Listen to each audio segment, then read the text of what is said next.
Dando sequência à programação da Escola Bíblica, nós estamos seguindo com a Galeria dos Heróis da Fé e gostaria de convidá-los a estarmos orando nesta hora.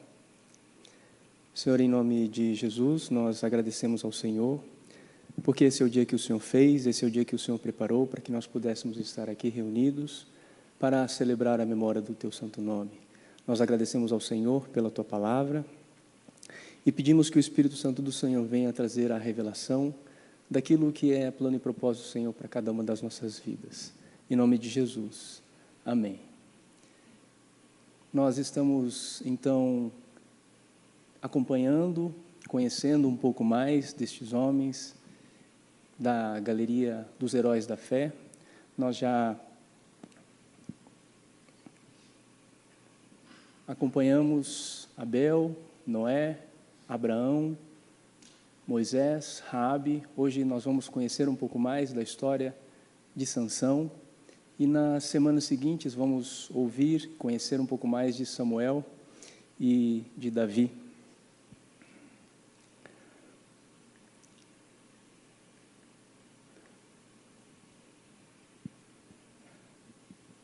A história de Sansão, ela está descrita no livro de Juízes, entre os capítulos 13 a 16. E nas Escrituras também há uma menção acerca de Sansão feita pelo escritor aos Hebreus, no capítulo 11. De acordo com os estudiosos, o livro de Juízes ele foi escrito nos primeiros dias da monarquia, no período de Saul,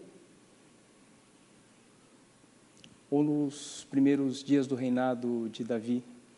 O período que é coberto no livro de Juízes é de aproximadamente 480 anos. Uma das explicações que os estudiosos dão para que toda a narrativa seja coberta nesse período é porque a liderança e o governo dos juízes talvez não tenha sido feita de forma consecutiva, mas que possa ter havido sobreposições.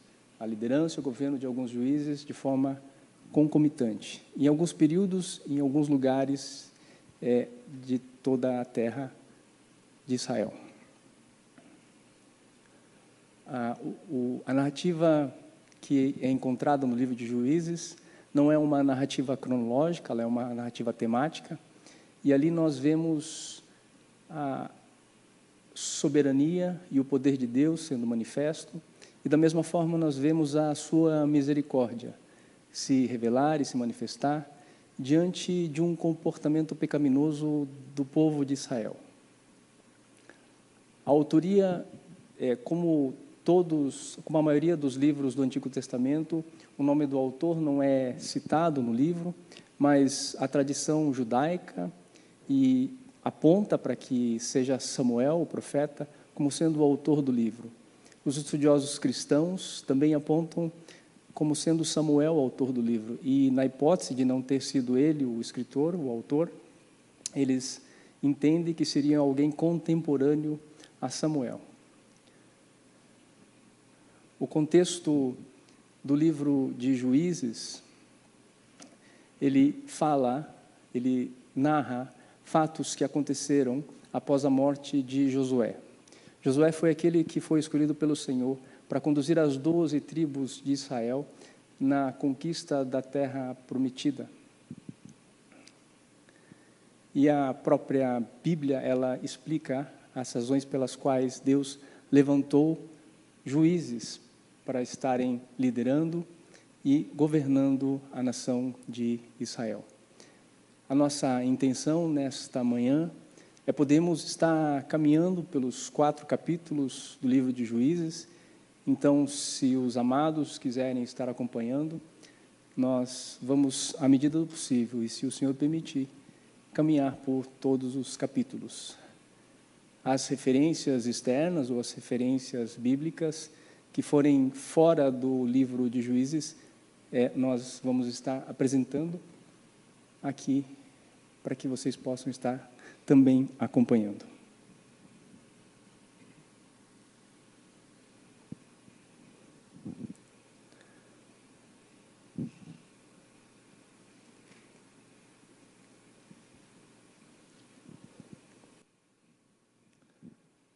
A palavra juízes do hebraico significa libertar, governar, e as Escrituras dizem que no capítulo 2 do livro de Juízes, versículo 8 em diante, Josué, filho de Num, servo do Senhor, morreu com a idade de 110 anos, foi sepultado na terra de sua herança, em Timnat-Heres, nos montes de Efraim, ao norte do Monte Gás.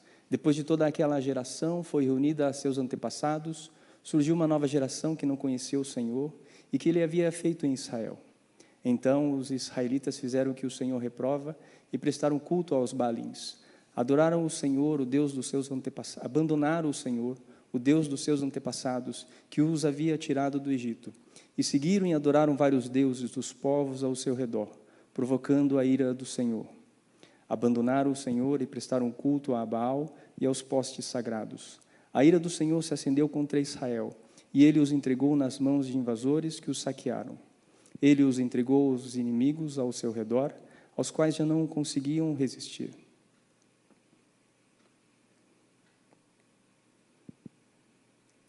Sempre que os israelitas saíam para a batalha, a mão do Senhor era contra eles para derrotá-los. Conforme lhes havia advertido e jurado, grande angústia os dominava. Então o Senhor levantou juízes que os libertavam das mãos daqueles que os atacavam. Então, no período da liderança de Josué, o povo foi obediente. No período dos juízes, o povo foi desobediente, ele foi idólatra.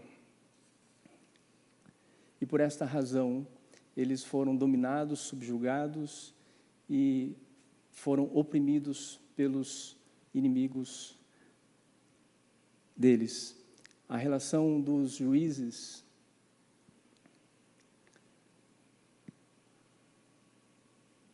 que são em número de 14, Otniel, filho de Kenaz, irmão de Calebe,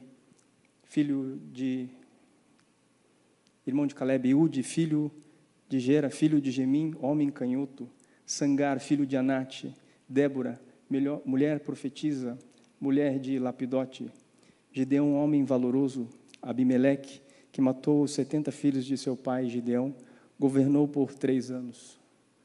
Tola, filho de Puá, filho de Dodo, homem de Issacar, Jair, gileadita, Jefté, gileadita, homem valoroso, porém filho de uma prostituta.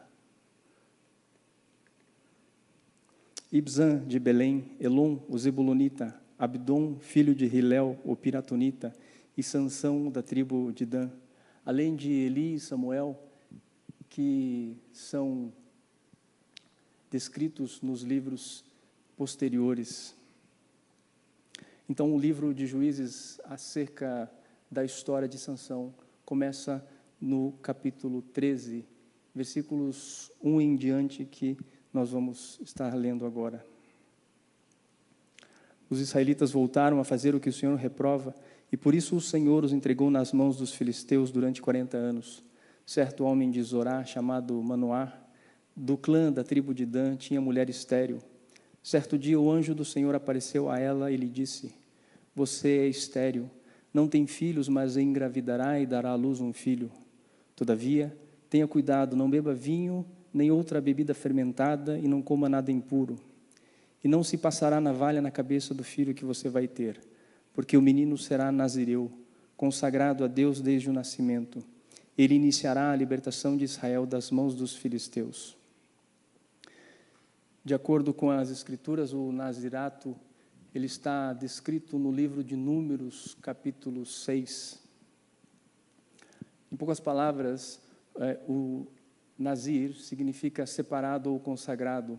A tradição judaica fala que o homem ou uma mulher podia fazer o voto especial ao Senhor e se consagrar como nazireu. A tradição fala que o período poderia ser de 30 dias, mas também em algumas situações especiais o nazireu podia se consagrar por sua vida inteira. O nazireu deveria observar 3 proibições. não consumir vinho, nem nenhum dos produtos da videira. Não poderia passar a lâmina em sua cabeça, ou seja, ele deveria deixar o cabelo da sua cabeça crescer. Não poderia se aproximar de um cadáver, ainda que fosse seu pai ou sua mãe. Esta última proibição ela ainda é mais restrita do que aquela reservada aos sacerdotes, os coanins, que tinham a permissão de se aproximar do cadáver de seus pais. A única exceção, segundo a tradição judaica, era se o nazireu encontrasse algum corpo de algum cadáver e ele fosse a única pessoa que pudesse ali sepultar aquele corpo. Então, ele deveria, por obrigação, sepultar o corpo. E, por isso, ele deveria reiniciar o seu período de consagração. Quando, ao final do período da consagração, do seu voto de nazireu, este homem ou esta mulher deveriam ir até o templo e apresentar uma oferta. E ali também raspar a sua cabeça. Como nos dias atuais nós não temos um templo, o grande templo de Jerusalém, onde o nazireu possa entregar a sua oferta, os rabinos entendem e aconselham a que não se faça o voto do nazireu.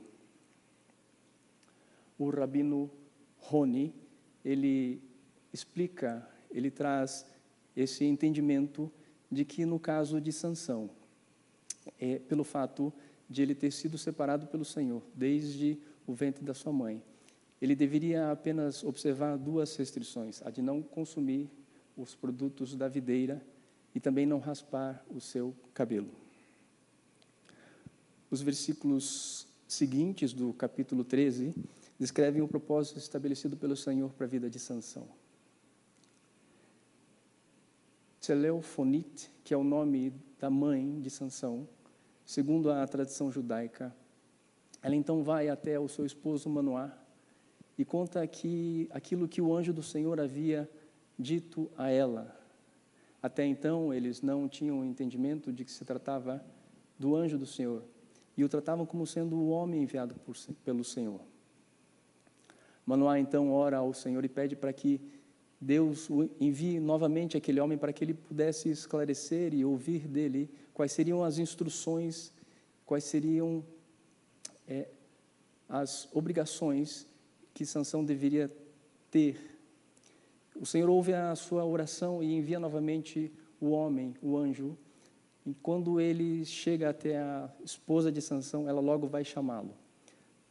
Manoá então pergunta a ele novamente quais seriam as obrigações, quais seriam as instruções que eles deveriam seguir para que o seu filho, o filho deles, pudesse cumprir o propósito que o Senhor havia estabelecido. O anjo responde a ele tudo aquilo que ele tinha contado, explicado à sua mulher. Manoá então chama a sua esposa e eles têm o entendimento de que eles devem oferecer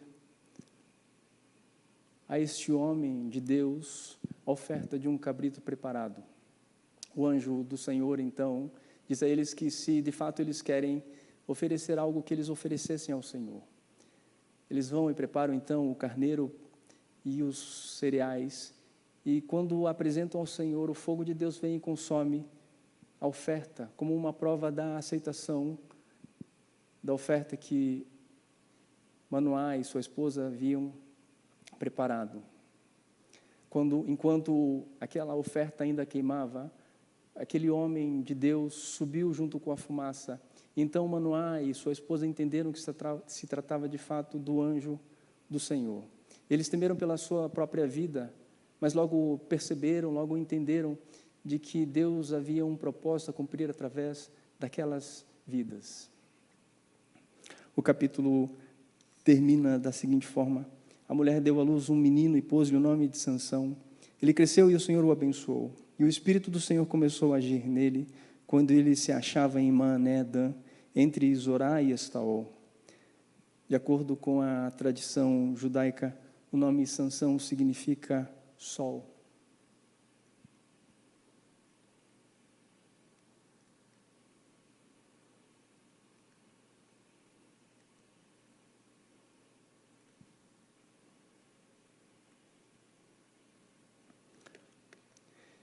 importante destacar outro nome.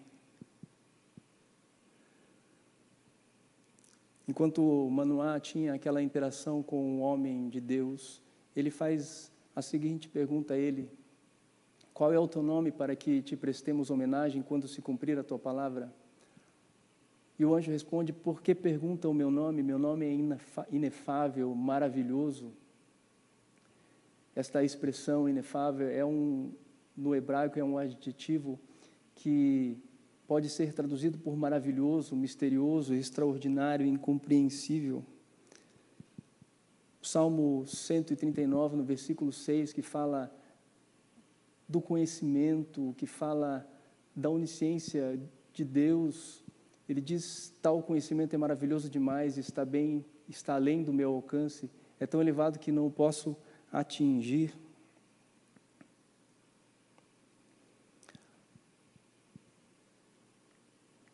Mas ainda, versículos 6 e 7 do capítulo 9 de Isaías diz: porque o menino nos nasceu, um filho nos foi dado, e o governo está sobre os seus ombros, e ele será chamado maravilhoso, conselheiro, Deus poderoso, Pai eterno, príncipe da paz.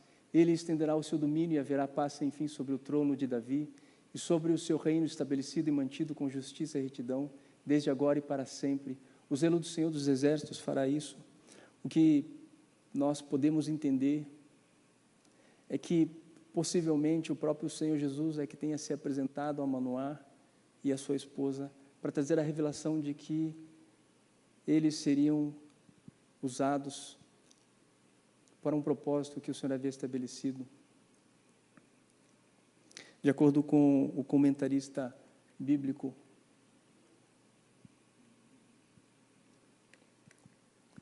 o livro de Juízes rastreia o povo de Israel durante 7 períodos de rebeldia total contra Deus, e durante cada período, juízes específicos são trazidos como libertadores e salvadores do povo caído. Estes juízes ilustram Cristo como o Salvador e Rei definitivo de seu povo. O restante do capítulo 14 fala dos atributos físicos de Sansão. Ele vai descrever de como Sansão matou um leão com suas próprias mãos, de como ele matou 30 homens para pegar as 30 vestes de linho, as 30 mudas de roupas, para entregar aos convidados da festa do seu casamento, que haviam decifrado o enigma que ele havia proposto. O enigma que Sansão havia proposto aos seus convidados era este: do que come saiu comida, do que é forte saiu doçura. E este enigma foi elaborado a partir da cena que Sansão presenciou quando ele estava a caminho do seu casamento. Dias antes ele havia matado o leão, e ao encontrar então a carcaça daquele leão, ele viu ali um enxame de abelhas e mel. Quando nós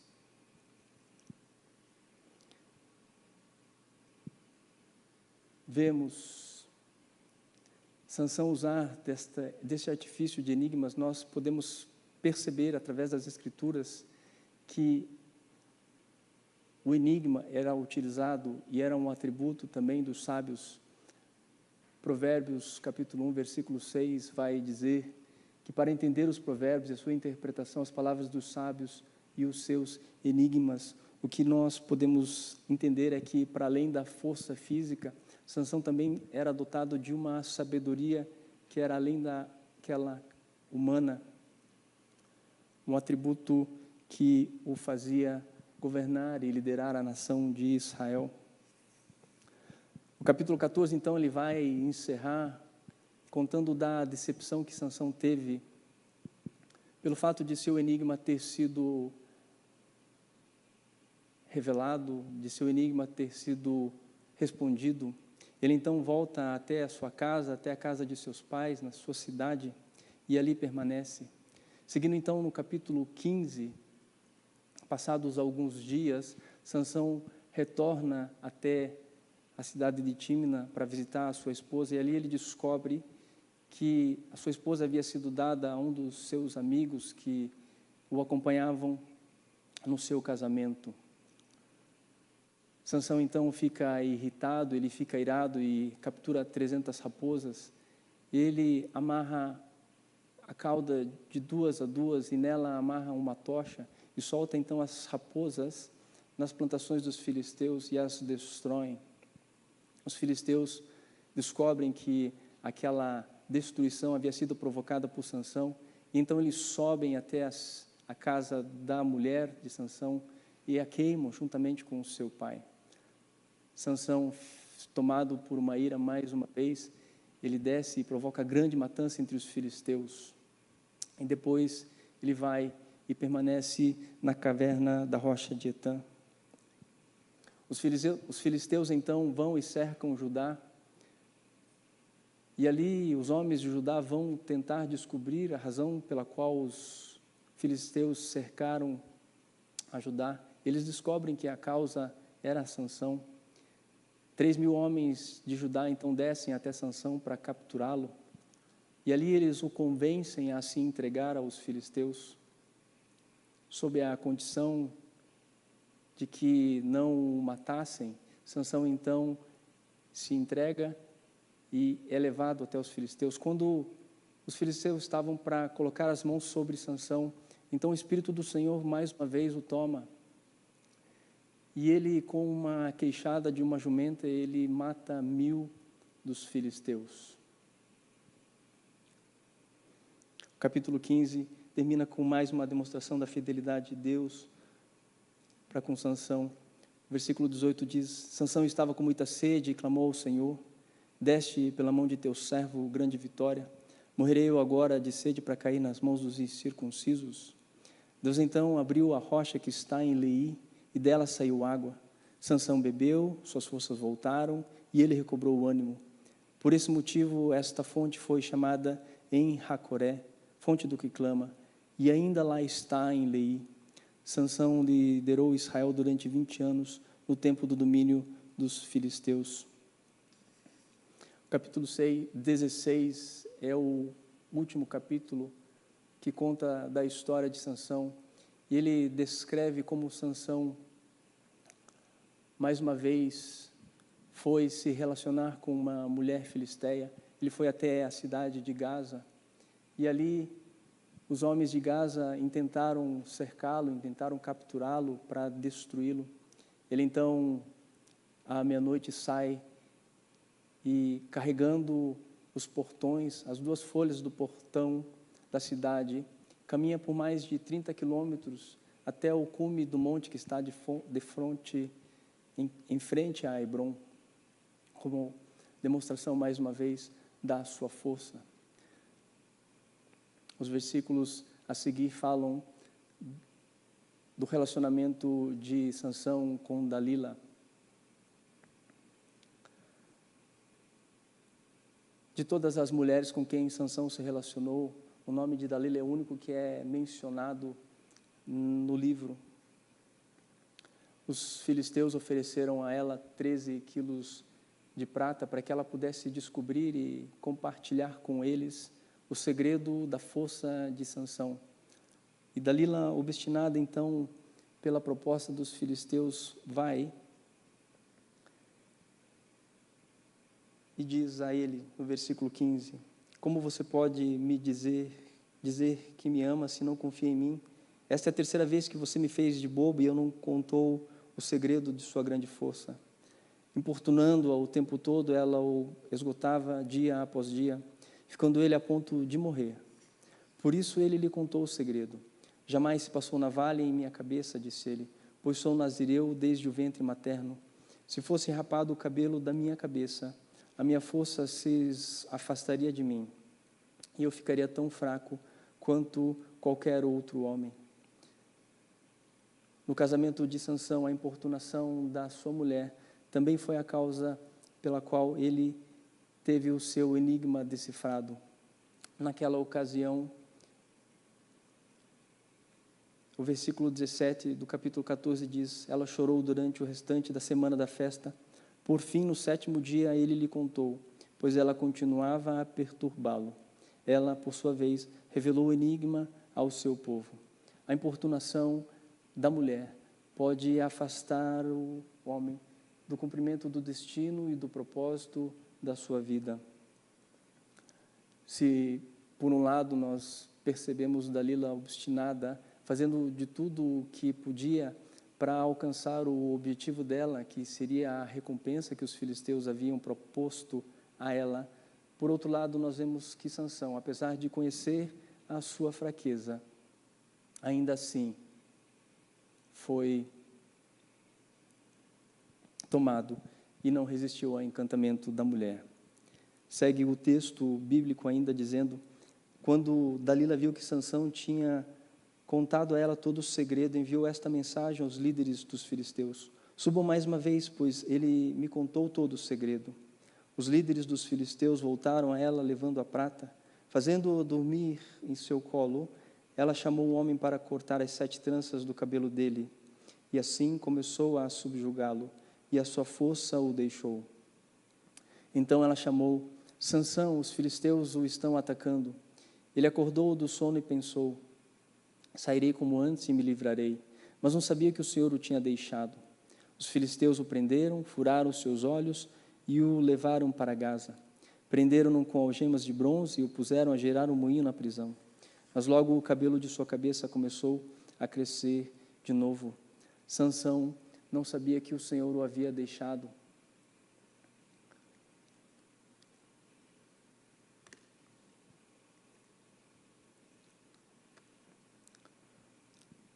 Nós não podemos nos esquecer que Deus é o juiz, Deus é o justo juiz, e o Salmo de Davi revela isso. Salmo número 9, dos versículos 7 a 10. O Senhor reina para sempre, para o julgamento firmou o seu trono. Ele julga o mundo com justiça, governa os povos com retidão. O Senhor é abrigo seguro para os oprimidos, uma fortaleza nos tempos de angústia. Em ti confiam todos os que conhecem o teu nome, porque tu, Senhor, jamais abandonas aqueles que te buscam. Capítulo 16, e a história de Sansão terminam da seguinte forma: e Sansão orou ao Senhor: ó soberano Senhor, lembra-te de mim, ó Deus, eu te suplico, dá-me forças mais uma vez e faze com que eu me vingue dos filisteus por causa dos meus 2 olhos. Sansão forçou as 2 colunas centrais sobre as quais o templo se firmava, apoiando-se nelas, tendo a mão direita numa coluna e a esquerda na outra.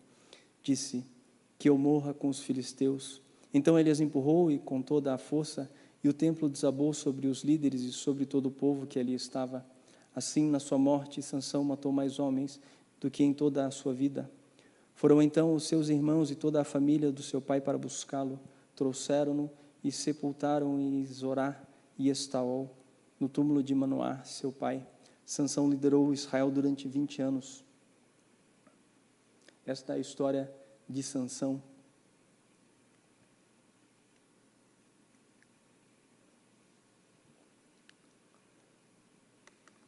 Sansão cumpre a promessa feita, a palavra profética feita por Jacó sobre cada um dos seus filhos. No livro de Gênesis, no capítulo 49,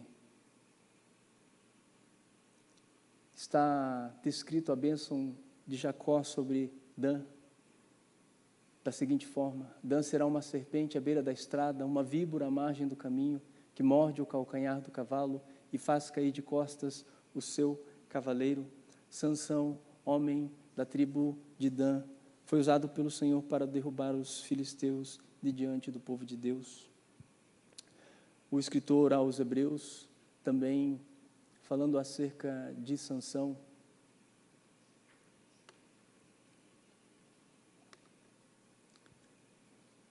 o coloca na galeria dos heróis da fé.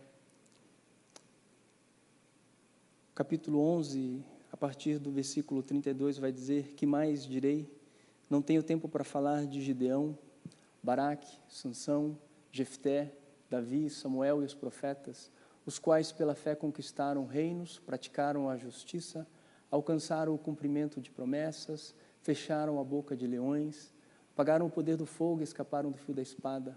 Da fraqueza tiraram força, tornaram-se poderosos na batalha e puseram em fuga exércitos estrangeiros.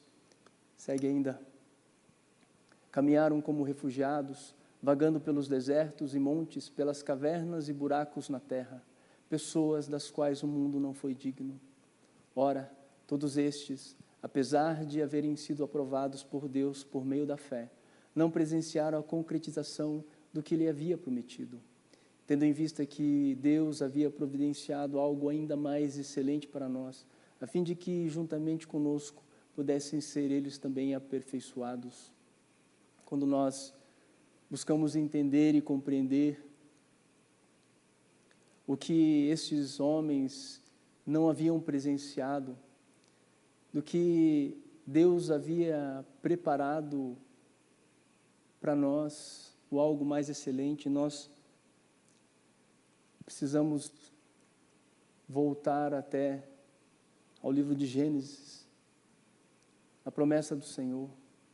Então o Senhor Deus declarou à serpente: já que você fez isso, maldita é você entre todos os rebanhos domésticos e entre todos os animais selvagens. Sobre o seu ventre você rastejará e pó comerá todos os dias da sua vida. Porém, inimizade entre você e a mulher, entre a sua descendência e o descendente dela. Este lhe ferirá a cabeça e você lhe ferirá o calcanhar. O escritor aos Hebreus está falando acerca de Jesus Cristo.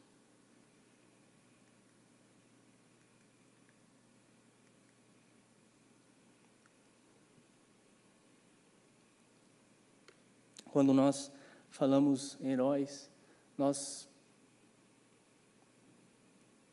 vem à memória homens bravos, homens fortes, muitas vezes aqueles que são retratados em filmes de ação, em filmes de guerra. E eu gostaria de tomar emprestado o credo, a doutrina dos homens militares das Forças de Operações Especiais da Marinha dos Estados Unidos para declarar aquilo que a história dos heróis da fé pode nos ensinar, daquilo que Deus fez por nós através de Jesus Cristo e de como nós precisamos ser movidos, ser motivados pelo mesmo sentimento que estes homens, heróis humanos, heróis naturais, são movidos.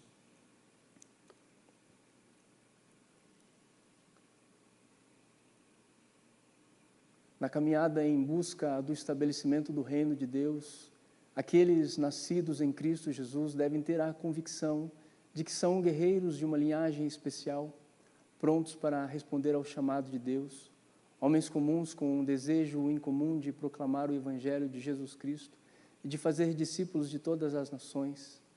A cruz de Cristo é o símbolo da sua herança e significa a sua justificação concedida pela graça de Deus. Sua lealdade a Deus e a responsabilidade com aqueles que ainda estão cativos nas trevas devem ser irrepreensíveis. O Espírito Santo os capacita a controlar suas emoções e suas ações, independentemente das circunstâncias. Devem estar sempre prontos a servir, muitas vezes colocando o bem-estar e a segurança dos outros antes dos seus. Homens que perseveram e avançam diante dos desafios e das tribulações, e que, se forem derrubados, se levantarão todas as vezes. Homens que lutam com a certeza e com a convicção de que a batalha já está vencida.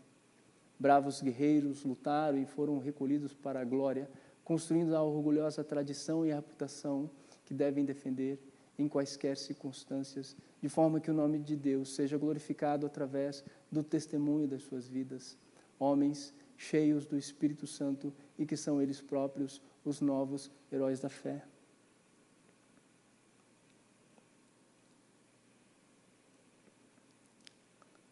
Nós temos o exemplo, nós temos o testemunho destes grandes homens, mulheres dos quais o mundo não era digno, os heróis da fé. E o que eu entendo, o que eu acredito é que nós precisamos caminhar com essa intenção de sermos nós, aqueles acerca de quem aqueles que virão falarão a respeito. de como através da nossa perseverança, de como através do nosso compromisso com o chamado de Deus, pudemos também ser considerados heróis da fé. Esta é o ensino que o Senhor colocou no meu coração para este dia. E eu gostaria então de encerrar esta apresentação, esta aula, orando por cada um de vocês. Que o Senhor os abençoe, que o Senhor os agracie, para que toda a terra conheça o seu caminho, para que toda a terra conheça Jesus Cristo e todas as nações conheçam a sua salvação. Em nome de Jesus. Amém.